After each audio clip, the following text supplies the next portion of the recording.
अस्सलाम वालेकुम। मेरा नाम डॉक्टर सैयद कासिम हाशमी है। मैं एक ENT स्पेशलिस्ट हूँ। तो बेसिकली मेरे जहन में आज एक बात आई थी, हम लोग स्पेशली ENT के अंदर अपनी इमरजेंसीज़ में नेज़ल ब्लीड बहुत देखते हैं, जिसको हम आम ज़बान में कहते हैं नाक से खून आना, या और भी कहा जाता है कि नाक की नक्शीर का फट जाना, या ये कहा जाता है कि नाक से अचानक से खून बहना शुरू कर देना। ये बहुत सी वजूहत होती हैं, इस नाक से खून आने की काफ़ी सारी वजूहत होती हैं। जैसे अगर मैं थोड़ी सी बात करूँ वजूहत के बारे में, एक ये है, बहुत से लोगों को नाक को बहुत ज़्यादा साफ़ करने की आदत होती है, ये वजह हो सकती है। कुछ लोगों को क्या होता है कि एलर्जी बहुत ज़्यादा होती है। एलर्जी से मुराद ये मिट्टी के माहौल में जाके फ़ौरी नज़ला खांसी शुरू हो जाता है, फ़ौरन आँखों से पानी आ जाता है, आँखों में ख़ारिश हो जानी शुरू हो जाती है। तो ऐसे पेशेंट्स जो होते हैं ना, वो बार बार अपनी नाक पर ना ये साफ़ कर होते हैं, या तो छिड़क रहे होते हैं, साफ़ कराते हैं, टिशू लेके बार बार उसको टिशू से बार बार साफ़ कर होते हैं, उसकी वजह से भी खून आ सकते हैं। सर्दी के मौसम में बहुत होता है कि नाक के अंदर जो क्रस्टिंग्स आ गई हैं, नाक के अंदर की जो मैल है या नाक के अंदर की जो गंदगी है वो सूख जाती है। सूखने के बाद सर्दियों में जब उसको साफ़ करते हैं तो ब्लड आता है। नाक के अंदर की जिल्द जो है वो बहुत वैस्कुलराइज्ड है। वैस्कुलराइज से मुराद ये है कि उसके अंदर ब्लड वेसल्स बहुत ज़्यादा होती है, उस वजह से होता है। इसके अलावा ये रीज़न बड़ों में हो सकता है कि बहुत से लोग हैं जिनका हमारे यहाँ पे हाइपरटेंशन का मसला बहुत कॉमन है। तो कुछ लोगों को हाइपरटेंशन होता है, मतलब ब्लड प्रेशर अचानक से बढ़ जाता है, और वो लोग या तो दवाई सही से नहीं ले रहे, या हमारे यहाँ एक ये मसला है कि जब बीपी बढ़ेगा ना तो दवाई लेंगे, जब इसके अलावा ब्लड प्रेशर नॉर्मल आएगा तो छोड़ देंगे। हालांकि ऐसा नहीं है, ब्लड प्रेशर के लिए आपको मुकम्मल तौर पे एक अच्छे मेडिसिन वाले डॉक्टर के पास या कार्डियोलॉजिस्ट के पास जाना पड़ता है, उनसे ब्लड प्रेशर की ट्रीटमेंट लेनी पड़ती है, और ये दवाई हमेशा चलती है, और फिर उनसे फॉलोअप में रहना पड़ता है ताकि दवाई के डोजेज को एडजस्ट करें according to the blood pressure. तो उसकी वजह से भी नाक से खून आ सकता है। अच्छा, अब जब खून आए तो करना क्या है? जब खून जैसी है जैसा भी नाक से खून आना शुरू हो गया, सबसे पहला मेथड क्या होता है, जो होम रेमेडीज़ मैं आपको बता रहा हूँ, घर पे आप क्या कर सकते हैं।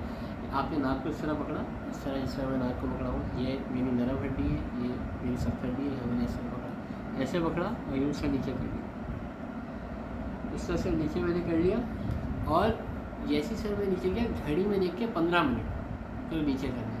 अब ज़ाहिर है, अब आपको नहीं नज़र आ रहा होगा, आपको तो सर नीचे होगा, तो आपके साथ जो बंदा होगा वो 15 मिनट तक, जब तक आप नीचे करोगे, बकी चीज़ों की इंतजाम करें। बकी चीज़ों में क्या है, सबसे पहले क्या होता है, एक नेज़ल स्प्रे आता है, वो नीचे मैं लिखवा भी दूँगा, उसमें कहते हैं ज़ाइलोमेटाज़ोलिन नेज़ल स्प्रे है बेसिकली।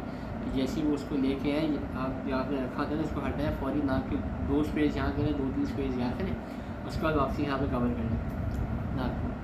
इससे खून रुकने के चांसेस हो सकते हैं। दूसरा क्या करना है, फ़ौरी तौर पर अगर घर पे ब्लड प्रेशर का आला है तो फ़ौरी तौर पर ब्लड प्रेशर नापें।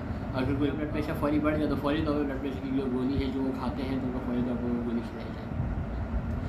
अगर इससे भी खून नहीं रुका तो उसका तरीका क्या है कि फ़ौरी तौर पर नाक को इस तरह बंद किए सीधे रखा जाए, फ़ौरी तौर पर हॉस्पिटल लेके जाया जाए।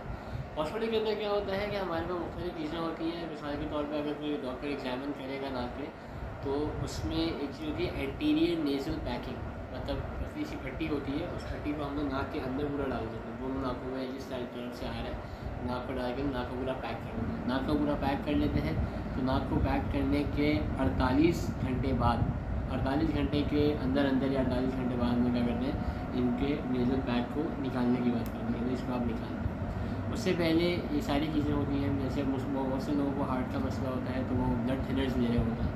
कुछ दवाइयाँ ऐसी होती हैं जो खून को पतला करने वाली दवाइयाँ होती हैं, उससे भी नाक से खून आ सकता है, ये भी हो सकता है। तो कहते हैं अभी आपको नाक से खून आ रहे हैं, थोड़े वक्त के लिए आपके जो कार्डियोलॉजिस्ट हैं उनसे मशवरा करके कम से कम 48 से 72 घंटे आप खून पतला करने की दवाई को बंद कर दें, और अगर ब्लड प्रेशर को ख़ास तौर पर ना।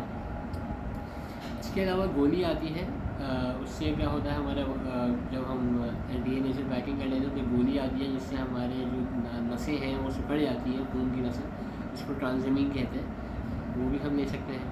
तो फिलहाल ये है होम रेमेडीज़ कि आपने क्या करना है, इसको दवा के सामने रखना है, इसको हम क्रॉटर्स मेथड कहते हैं। तो ये है, और भी बड़ी एमरजेंसीज है, इंशाल्लाह वक्त के साथ साथ उसकी भी बात करेंगे। ठीक है, थैंक यू।